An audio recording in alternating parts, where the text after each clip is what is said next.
Continuação da leitura do livro Infinitesimal, a teoria matemática que mudou o mundo, de Amir Alexander, página 34. Declínio em direção ao caos. Nos 34 anos seguintes de reinado, Carlos V tentou realizar precisamente isso. Embora com exagerada frequência distraído pelas ameaças de seus rivais europeus e do sultão otomano, ainda assim empreendeu uma consistente campanha para suprimir o câncer do protestantismo que se espalhava por suas terras. Mas já era tarde demais. Não só a nova fé estava ganhando adeptos em meio à população, dia após dia, como os grandes príncipes do império também se juntaram a Lutero, estabelecendo a nova igreja em seus territórios. Primeiro foram os eleitores da Saxônia, Frederico o Sábio e seus sucessores, protetores de Lutero desde o começo. Depois foi Albrecht de Hohenzollern, grande mestre dos cavaleiros teutônicos, que se tornou primeiro duque da Prússia e assentou em bases do que viria a ser a maior potência protestante da Alemanha. O eleitor Philipp de Hesse veio a seguir, bem como o Margrave de Brandemburgo, os duques de Schleswig e Brunswick, e muitos outros potentados menores. As grandes cidades imperiais, Nuremberg, Estrasburgo, Augsburgo, também se alinharam a Lutero, romperam com o Papa e estabeleceram sua própria igreja reformada. Em meados da década de 1520, parecia que nada poderia resistir à ascensão do luteranismo. Como se a ruptura do império já não fosse ruim o bastante, logo ficou claro que a dissolução da cristandade não pararia por aí. No começo dos anos 1520, na Catedral de Zurique, um clérigo chamado Huldrych Zwingli começou a pregar sermões incendiários denunciando a perversidade de Roma e advogando doutrinas ainda mais radicais que a de Lutero. Em poucos anos, ele arrebanhou para sua causa em Zurique e as cidades vizinhas de Berna e Basileia. A morte de Zwingli, numa batalha contra os cantões católicos da Confederação Suíça em 1531, representou uma pausa temporária na disseminação de sua perspectiva radical. Porém, no fim da década de 1530, um novo farol da reforma havia surgido em Genebra. Em 1536, João Calvino deflagrou sua longa campanha para tornar a cidade um cintilante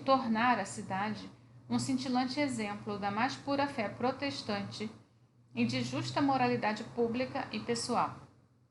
Ao longo dos 20 anos seguintes, Calvino conseguiu transformar Genebra numa estrita teocracia na qual nenhuma ação individual estava além do escopo da fiscalização ou censura religiosa. E embora o exemplo de Genebra possa parecer pouco atraente para nós, reminiscente de alguns dos mais sombrios regimes teocráticos atuais, seus contemporâneos tinham outra opinião. A cidade de Calvino era glorificada como a cidade da colina, um cintilante exemplo do que poderia conseguir por meio do fervor religioso, retidão moral e trabalho árduo. Aspirantes e reformadores de toda a Europa afluíam à cidade para aprender com Calvino e difundir seus ensinamentos em suas terras natais. Graças ao exemplo de Genebra, a marca do protestantismo de Calvino, apresentada na instituição da religião cristã, tornou-se o movimento mais dinâmico e influente da Reforma a partir dos anos 1540. Mesmo sem o apoio do príncipe que havia institucionalizado as reformas de Lutero, Calvino arrebanhou milhões de convertidos na França e na Inglaterra, no oeste, até a Polônia e a Hungria, no leste. Entrementes, desastres continuavam se acumulando sobre a Igreja Romana, pois não apenas cidades e territórios, mas reinos inteiros foram perdidos para o protestantismo. Em 1527, o rei sueco Gustavo Vasa adotou o luteranismo e, nos anos seguintes, o estabeleceu como igreja nacional. Menos de uma década depois, Frederico I, príncipe do norte da Alemanha, que se tornara então rei da Dinamarca, expulsou os bispos, aboliu os mosteiros. Na Inglaterra, as boas-vindas à reforma foram inicialmente mais uma escolha pragmática que espiritual. Henrique VIII mantivera-se fielmente ao lado da Cúria Romana nos primeiros anos da reforma, chegando mesmo a redigir um tratado anti-luterano que lhe valeu o título de Defensor da Fé, concedido pelo Papa Leão X. Mas, com o passar dos anos, Henrique foi ficando inquieto à medida que sua esposa, a princesa espanhola Catarina de Aragão, não conseguia lhe dar um herdeiro varão. Decidido a substituir Catarina pela carismática dama de honra Ana Bolena, ele apelou ao Papa Clemente VII para anular seu casamento. Clemente, ansioso por manter relações estreitas com seus defensores reais, provavelmente teria cedido ao pedido de Henrique, não fosse o fato de a rainha ser tia materna de Carlos V. Este deixou claro que qualquer tentativa de abandonar Catarina seria uma afronta pessoal à sua honra. E o Papa Clemente VII não podia desafiar seu principal protetor. Ele negou a petição, levando Henrique a romper os laços com Roma, casar-se com Ana e declarar-se chefe da independente Igreja da Inglaterra, em 1534. Henrique não tinha interesse nos ensinamentos dos reformadores do continente e pretendia apenas substituir a autoridade do Papa pela sua. Não obstante, uma vez que a Igreja inglesa rompeu com Roma, a tendência para o protestantismo mostrou-se irreversível. Sob o filho de Henrique, o rei menino Eduardo VI, que viveu de 1547 a 1553, a reforma inglesa voltou-se para o protestantismo radical, apenas para reverter seu curso sobre a meia-irmã de Eduardo e filha de Catarina, Maria I, que viveu de 1553 a 1558, que restaurou o catolicismo em seu tumultuado governo de 5 anos.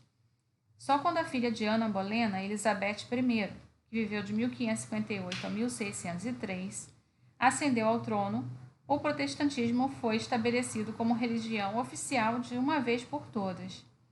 Sob os 39 artigos de 1563, a Igreja da Inglaterra reteve muitas das formas exteriores da Igreja Romana que eram favorecidas por Henrique, inclusive o cargo de bispo, os sacramentos e o culto em igrejas, e catedrais grandiosas e luxuosamente decoradas.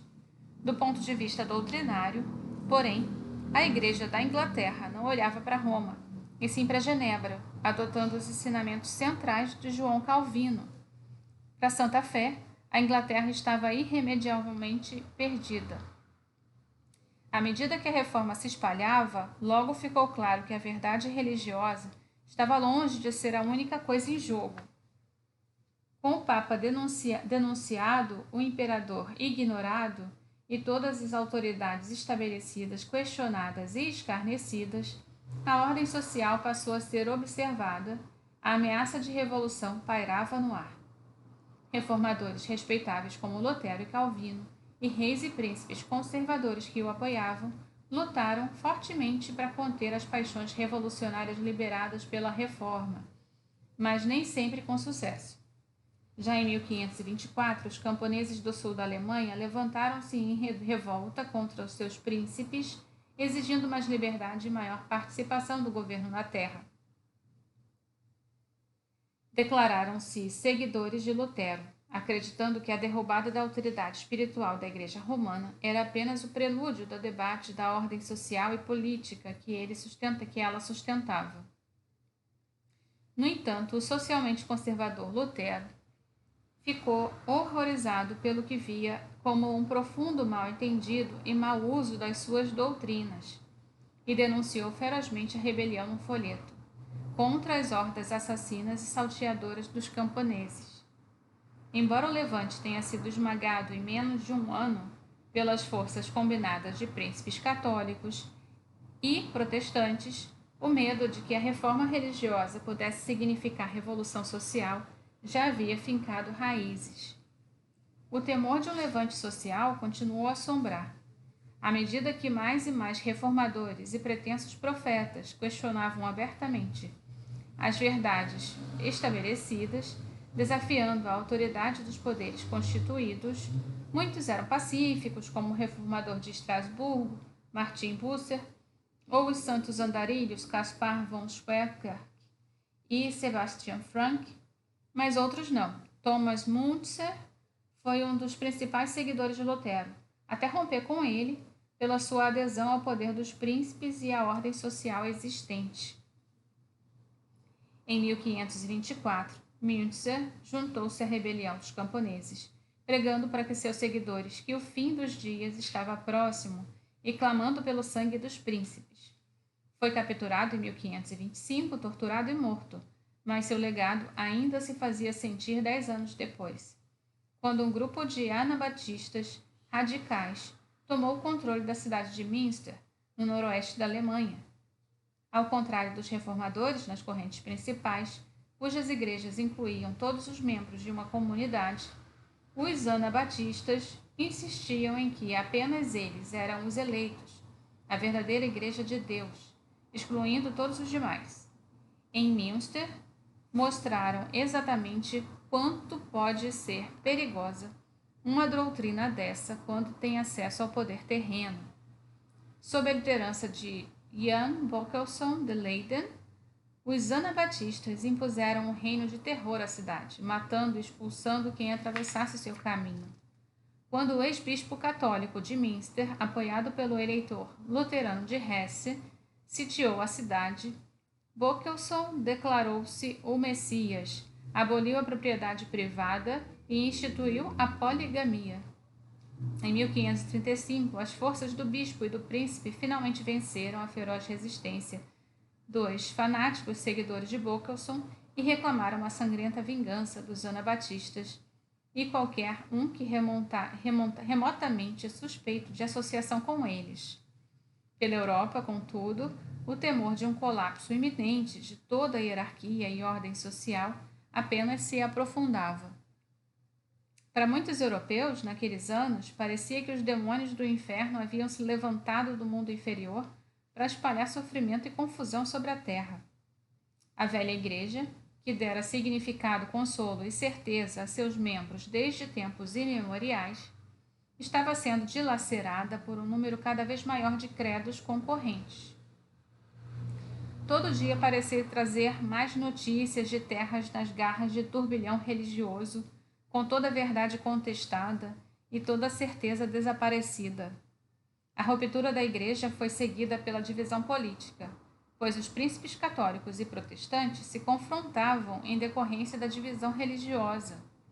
Por sob a divisão política e religiosa, espreitava traiçoeiramente o pesadelo de uma revolução social que varreria toda a ordem, a única que as pessoas da época haviam conhecido. Aquele foi um tempo de discórdia e caos para a maioria dos europeus, um período de debilitante confusão e incerteza. Com todas as velhas certezas contestadas ou desacreditadas e novas certezas anunciando-se a cada dia, como é que era possível saber a diferença entre verdade e mentira? Entre o caminho do céu e o caminho do inferno. A instituição que, aos olhos da maioria dos europeus, estava encarregada de fornecer as respostas e a resolução dessas questões era, inevitavelmente, o papado em Roma. Como o Papa era o vigário de Cristo na terra e o líder espiritual da cristandade ocidental, suas terras e sua gente estavam perdidas em confusão ou tomadas de incertezas estranhas trazidas por sectários e cismáticos. Era, portanto, o dever do Papa intervir, deter o progresso da heresia protestante e reimpor a unidade, a ordem, a certeza para a cristandade. No entanto, infelizmente e até de forma catastrófica para a Igreja Romana, os homens que ocupavam o trono de Pedro durante aqueles anos estavam muito mal equipados para lidar com a crise que os confrontava. Sob muitos aspectos, os papas do começo do século XVI eram homens impressionantes, rebentos de famílias italianas ilustres, eram inteligentes e muito cultos, merecendo um lugar na história como os maiores patronos da arte renascentista.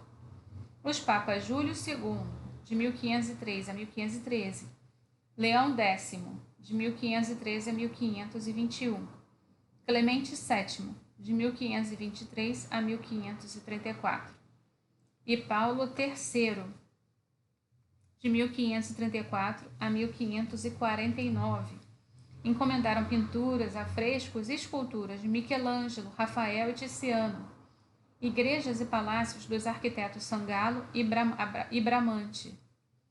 Foram responsáveis por algumas das maiores obras da tradição ocidental, como a Basílica e a Praça de São Pedro, e o teto da Capela Sistina. Contudo, defrontados com a maior crise da história da Igreja, sentiram-se impotentes. Por mais capazes que fossem como administradores, não possuíam nem a amplitude de visão, nem a autoridade espiritual requerida para enfrentar o desafio do protestantismo. O problema era que os papas do Renascimento não eram, em primeiro lugar, líderes da cristandade, mas príncipes italianos com lealdade básica às suas famílias e seus clãs. Júlio II pertencia ao poderoso clã della Rovere de Roma. Leão X e Clemente VII eram ambos membros da família Médici, governantes em Florença, e Paulo III era rebento da antiga família toscana Farnese, e logo se tornariam duques de Parma. Para cada um desses clãs, ter um de seus membros elevado a papa era não somente uma tremenda honra, mas também uma oportunidade ímpar para acumular riqueza e poder. Esperava-se que os papas cuidassem dos seus, sendo pródigos e concessão de territórios, títulos seculares e eclesiásticos, presentes e rendimentos. Plenamente conscientes de que jamais teriam obtido a elevada posição sem o patrocínio de suas famílias, os papas logo as favoreciam, tornando o reinado de cada qual uma corrida contra o tempo para acumular o máximo possível de posses e títulos. Aquele era um triste espetáculo de nepotismo e ganância, lembrando alguns dos mais corruptos regimes do mundo em desenvolvimento hoje. Aquilo pairava como uma nuvem malsã em torno da Santa Fé e minava qualquer esforço por parte do Papa para exercer autoridade moral e espiritual. Ademais, além de serem nomeados chefes da cristandade e patriarcas de famílias gananciosas e ricas, os papas do Renascimento eram também governantes de um substancial patrimônio territorial no centro da Itália. No seu esforço de consolidar e expandir suas posses, os papas tornaram-se protagonistas da política de degola na Península Itálica, fazendo uso de todos os meios à sua disposição, da diplomacia à guerra e à pura simples traição, para fazer valer seus interesses. Tão notórios eram pela amoralidade e crueldade na política italiana que César Borgia, filho ilegítimo do Papa Alexandre VI, que esteve no papado de 1492 a 1503, e comandante militar do pai, serviu de modelo para um astuto e brutal príncipe de Maquiavel.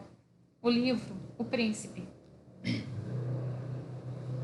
O ativo envolvimento do Papa nas lutas de poder italianas não só erodia sua posição espiritual, mas também o incapacitavam politicamente. Em seu esforço para proteger seus domínios, os papas tiveram de competir com o crescente poder dos Estados Nacionais da França e da Espanha, que procuravam dominar a Península Itálica, cada qual com seu poderio militar e recursos numa escala que jamais poderia ser igualada por um príncipe italiano. A única esperança de manter a independência dos estados papais era jogar os dois reinos um contra o outro, jamais permitindo que um deles conquistasse uma vitória permanente. Os papas manipularam essa delicada dança com bastante sucesso durante várias décadas, ainda que à custa do povo da Itália, que sofria repetidas invasões e contra-invasões por parte dos vizinhos mais poderosos. O desastre finalmente ocorreu em 1527, em meio a uma das periódicas guerras entre Carlos V, rei da Espanha, e Francisco I, rei da França. As tropas de Carlos, que não recebiam soldo havia meses, amotinaram-se e saquearam a cidade de Roma. Assassinatos, estupros, saques campearam durante semanas. O Papa da época, Clemente VII, fugiu do Vaticano bem em tempo, escondendo-se na fortaleza próxima do Castel de Sant'Angelo, enquanto a carnificina graçava à sua volta. Por fim, rendeu-se ao rei, pagou um resgate pela própria vida e concedeu extensos territórios à Espanha. Nos anos seguintes, o humilhado e diminuído Papa continuou a ser um príncipe comandado pelas ordens do imperador. O desfecho de tudo isso foi que, quando confrontados com o desafio da reforma, os papas do Renascimento não tiveram resposta. Leão X primeiro tentou usar a arma mais provada do arsenal papal, excomungado Martinho Lutero, mas isso teve pouco efeito. O príncipe Médici, amante do prazer, simplesmente não possuía estatura moral para enfrentar o corretíssimo Lutero, e seus pronunciamentos tinham pouco peso. A opção seguinte para os papas era contar com a força militar do imperador para pôr os cismáticos de joelhos, e Carlos V estava mais que disposto a assumir esse papel. Os papas, porém, de Leão X em diante, temiam que o envolvimento direto com o império significasse abandonar a estratégia de jogar o Habsburgo contra os Valois da França. Recorrer a Carlos efetivamente acabaria com a independência dos estados papais e reduziria a nada o poder temporal do Papa. Assim, enquanto Carlos V lutou por décadas para suprimir a heresia protestante e restaurar a unidade cristã, ele o fez com apoio hesitante da Santa Fé, ou com igual frequência com sua aberta animosidade. Para os contemporâneos, parecia que os papas preferiam ver a cristandade rasgada em trapos a abrir mão de uma lasca que fosse do seu poder na Itália. Em 1540, as chamas da Reforma ainda se espalhavam incontroladas pelos domínios da Igreja Romana, e as terras que haviam estado sob a influência de Roma durante séculos caíam uma por uma. A comunidade da fé e ritual que unificava a cristandade ocidental foi substituída por uma cacofonia de credos concorrentes, cada um denunciando o outro como impostor ou pior. Enquanto o caos, a guerra e a subversão imperavam, o Papa revelava-se impotente para apagar o incêndio, mas mantinha-se determinado, como sempre, a acumular títulos e rendimentos para seus parentes e proteger seus interesses territoriais. Com uma cisma instalado no solo e uma liderança corrupta no alto, um observador objetivo da cena europeia de 1540 provavelmente teria concluído que os dias da antiga Igreja de Roma estavam contados.